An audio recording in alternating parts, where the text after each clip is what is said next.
Welcome back, y'all, to another episode of Backseat Noise with Colt Love, episode number 7. Today we're here with the good homie, OG of all underground electronics, hardcore, LA icon, all around a legend, Baseck. In the mix. In the flesh. Thanks for having me. Hey, Baseck, thanks for being here, man. So the classic starter question, man, is can you tell us just a little bit about how you would describe your project to someone if, they had never heard of you before? Raw, rave, thrash beats. That's really good. Yeah, that's basically it. It's just combining everything over my whole childhood of rave. Hardcore acid, gabber, jungle, electro, booty house, and then getting into death metal. When I was young, I started screaming over my music, so rave, thrash, it's just kind of everywhere in there. It's music just meant to release and pogo and unity and get it all out. Those are beautiful descriptions. I was gonna say, with your project, since having the privilege of getting to know you and see you perform with some regularity now, I guess I do kind of struggle actually to really accurately describe what Baseck's sound is, and I'm also not super tapped in with all the different electronic EDM genres and stuff. So Yeah. I think that's a beautiful description. Everything you do is very raw, real, authentic, because the ambient stuff hits, the really gnarly thrashy stuff with screamed vocals hits. Yeah, the ambient stuff's just been a recent thing. Yeah, and it speaks to your talent, though, man. You're an innovator. Continually. Speaking of innovating, one of the things that I'm trying to do right now is a lot of gabber ambient. Why do you do gabber? It seems like that's an oxymoron. It's like jumbo shrimp or something. Exactly, jumbo shrimp. Do you slow those hits? No, it's basically when you're having these serene moments when you're outside of the warehouse and you could hear it pounding, but you can't really hear it here. It's just the pulsating. But no, I'm following. Yeah. Then just a blanket of emotion over that. So it's kind of like if you're coming back from the rave or something and you're still really in it, but you don't want something harsh. You don't want hi-hats. You don't want snares going all wild. And I was messing with that a while ago. I remixed Caterina Barbieri on Mago Records, and she does a lot of beautiful ambient synth stuff, and I was like, what am I gonna do with this? She asked me to remix her, and I threw a 180 200 BPM gabber kick behind it, and it's not I feel like that's where I first started thinking, gabber ambient, but that'll be something new. That really, really resonates. You've got a really good taste in sound design, but that specific, that's such a niche, kind of universal experience for people involved with any sort of underground music subculture. So that's really cool. I love that. What are the origins of Baseck for those who may not be familiar? Just listening to music as a kid, growing up in a trailer park listening to rap, and the 808s were booming on all the rap music, and that hit me, something super futuristic, and I hated bands I was guitars, drums, I hate this, because I think growing up to the sounds of drum machines and lowriders, there was a lot of lowriders around, so being around that culture, mini trucks was one of the most futuristic things to me. The beds would get up and dance with the sound system, which is funny because with those big sound systems, it's that's rave culture too, which stems from Jamaican culture, but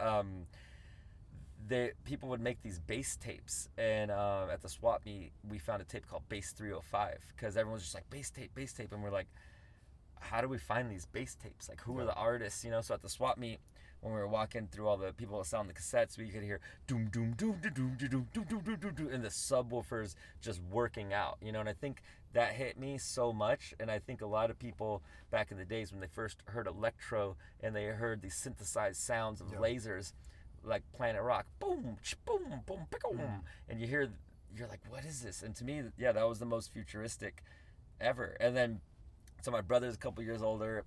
His friends were usually a couple years older than him, and they would bring by tapes, and then sometimes they would have older brothers, you know what I mean? So it's it's the classic, and it was my brother's been going to these raves, and this was early 90s or something. He's like, check out this tape. We would just play these tapes, and I'm like, what is this? What is this continuous one song? You know, we didn't understand what a DJ mix was, and that was the origins of just like tapping into that and freaking out and just being like, I don't understand this, but I'm so into it and I'm freaking out, and I've been chasing that my whole life. And then from there, it was like listening to the radio, hearing scratch DJs, and saving up for a set, not even a set, just like one thrift store turntable and a mixer from Radio Shack back in the days with me. Yeah, me and my cousin and my brother, and we would like scratch my mom's records and stuff like that. Like we would play a hip hop beat, or we would play like a cassette, Tribe Called Quest or something, and try and scratch over it. And that was the origins. And then from there, it was just basically going to Melrose, going to Hollywood, and there was so many record stores that sold rave records, and they were super cheap. It was always $6 for a domestic and like $8, $9 an import. Yeah, that's crazy. Anymore, that's crazy. So I would just save like my lunch money if I got like $3 a day, whatever, $4 a day, just save it up. And then from there, it was like one of the DJ mixers had a sampler on it. It only held 8 seconds. If you turned it off, your sample would go missing. And then family's computer years later, being on the internet and learning about Fast Tracker 2, getting into trackers, you know, and not knowing that records that I started hearing at the time was made by trackers. And and then that's kind of just it. And from there, Game Boys after Game Boys, drum machines and synthesizers, modular synths, and that kind of brings us to the present. That's amazing. You're so eloquently spoken, man. I think one of the coolest things about you is that you're such an amalgamate of so many different like sonic lineages, dude. You're kind of like the ultimate man of the people in a lot of ways. Damn. Like you really, what you are. You speak to so many youth cultures, and I know, at least personally, I can say so much of what you talk about and your own history resonates with these kind of like definitive moments you have as a young person that stick with you, and you kind of chase those like experiences as an adult. So that's really well spoken. And which is crazy, getting into the synthesizer stuff, I realized that a lot of the people that I was really vibing with when I would go to all these synthesizer expos, and I would ask them, how'd you get into this? And the same thing, whenever they'd be like, oh, I heard the sound of a 303 at a rave, and I was like, what is that sound? And then give it 20 years later, and they're making a synthesizer module that has that, and I'm like, that's how I feel, just chasing that thing. Like, either if it was like a vocoded voice, or if it was the 808 kick drum, or 909 distorted, or acid line, or the sound of the Hoover, any of those sounds, or like a FM, like a Yamaha synth, like all those are such direct pieces of the puzzle to make up like proper rave tracks. And exactly like you're saying, just chasing that. And even right now, I feel like that what I make this day is a lot of just like when I play live, a lot of it is almost like a DJ set, because I just go through my influences. Like there's this tape called House Party, I think there's volume 8, 10, and 12, and it's all just gabber stuff, and we found it when we were like 14, 13 years old. And sometimes I just listen to that tape and I'm like, oh, I'm gonna play a set, and this crew, they get down with a bunch of gabber, and then I just listen to that tape like front to back while I'm cleaning the house, and then I go to make tracks and I try and make stuff that's similar but my style. And it's weird, it's like all those influences are just so apparent, and I'm laughing because I'm like, this is the early 90s tape, No, but it still sounds futuristic. Totally. It's too bad in some ways the internet's kind of done away with a lot of mystique around like those sorts of like physical media moments. But in the realm of physical media in general, like besides like bass tapes and stuff, can you attest to any like media in your life that was really influential on you to like developing to where you are now, whether it be records, tapes, VHS or whatever? First of all, shout out back again to that Bass 305 tape, that cassette. Everyone check that out, Bass 305. I don't remember. It's the album that you just see a huge mixer on the front. That one really changed me. Every track goes burrs. Almost every track has the bass sample. Another one, which was like one of the first breakcore records I've ever heard. This record by Martin Dam, and he goes by the Speed Freak when he does hardcore gabber stuff. And I was buying tons of his records when I was young, and I didn't realize that so many different genres were all him under different aliases. So this alias is called Phase 4 with the the Roman numeral, the 1 and the V. Right. So phase 4, and it's on Shockwave Recordings, and it's a picture disc, and that is 6 tracks of just like old school breakcore from I think 94, 95. So just like way back. Earlier. And yeah, those are 2 records that just really hit me. That's awesome, man. So you've also had like, you're known for your collaborations and having shared bills with many people who are like industry names at this point. Can you think of any like particular shows across your career, whether they be your own or someone else's, that you felt like really stood out to you as like, wow, this is one of those experiences I'm never gonna have again, top of the line, influential? Like there's 2 different ones that I'm thinking. One of them is just like rave, another one's a band. So one of the bands that I've seen that. So you did come around to bands. I did come around to bands. Well, the only reason why was listen to Gabber. Yeah. Because I had this girlfriend when I was young, like 18 years old or something, and she was like, "Oh, I know that sample. That's a Deicide sample. They're just sampling that guitar riff and the vocal and putting a kick drum behind it." And I was like, "Are you kidding me?" So then she started showing me. Yeah, deep knowledge. She started showing me death and black metal, and I was like, "Wait, like I didn't know bands could sound like this. This is the most intense stuff I heard in my life." So I think I was in Arizona playing a show, and we went to the metal store. There's a huge metal scene in Arizona and like Phoenix, outside of Phoenix, which is hilarious because everyone's all wearing all black and stuff, and it's like 110 degrees out there. For sure, I get it, man. So they were like, "Hey, we got these tickets for this band, Cattle Decapitation," and then I pulled up, freaked out.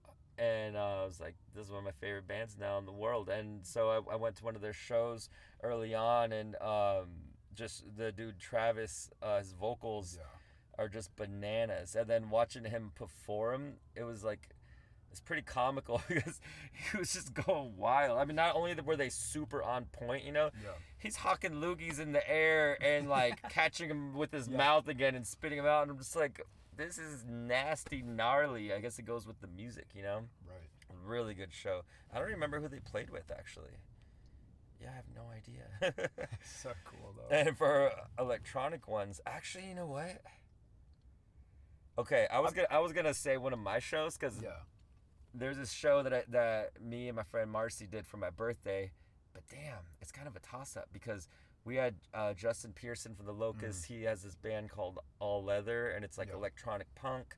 We had Otto von Schirach, and he did some crazy IDM, Gabber, Miami Booty bass, and then Venetian Snares played, and he played iconic. For like he was only supposed to play like an hour, but he played for 90 minutes and just shredded. Like everyone was dancing, going nuts, mosh pit. But after like an hour, they all loved it, but people were kind of just sitting down, like this is so mental. And he's so tall, and people were just like, oh, I don't know, like who we had running stage, like I was afraid to tell him to stop, and he was like, you could have told me to stop. And they're like, I don't know, man, when you're going nuts up there. Who was to harsh that? That was one of my favorite shows.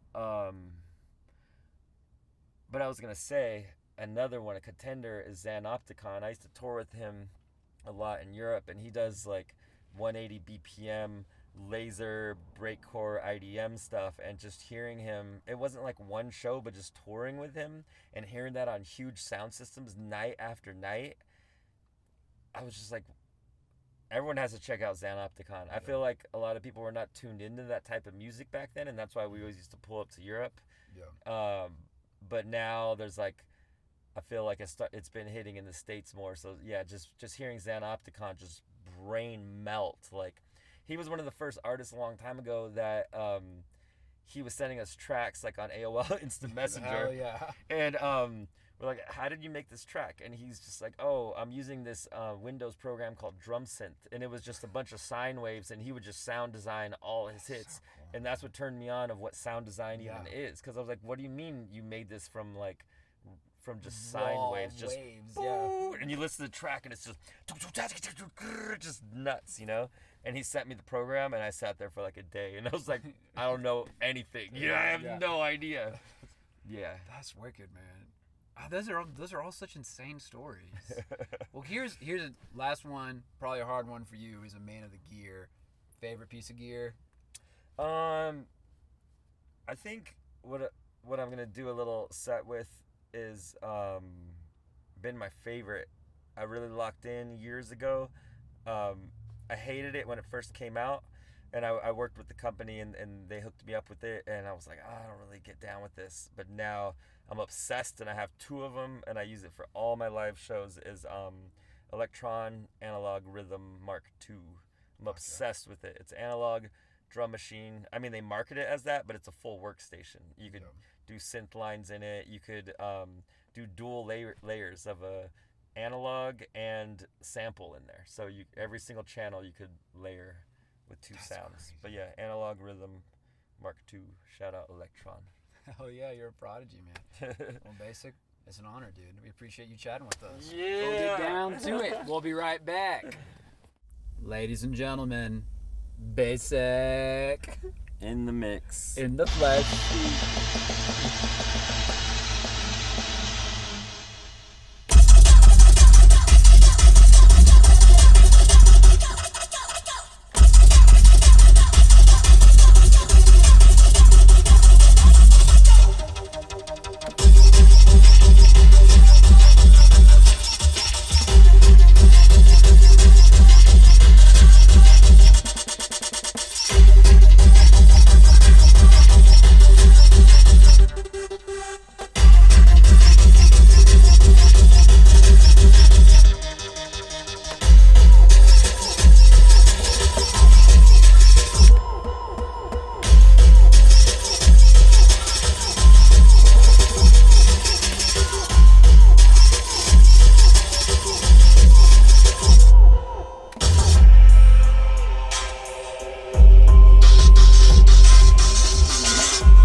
Keep it like that. Beautiful, man. Ladies and gentlemen, Baseck. Thanks so much, brother. That was cool. In the mix. In the flesh.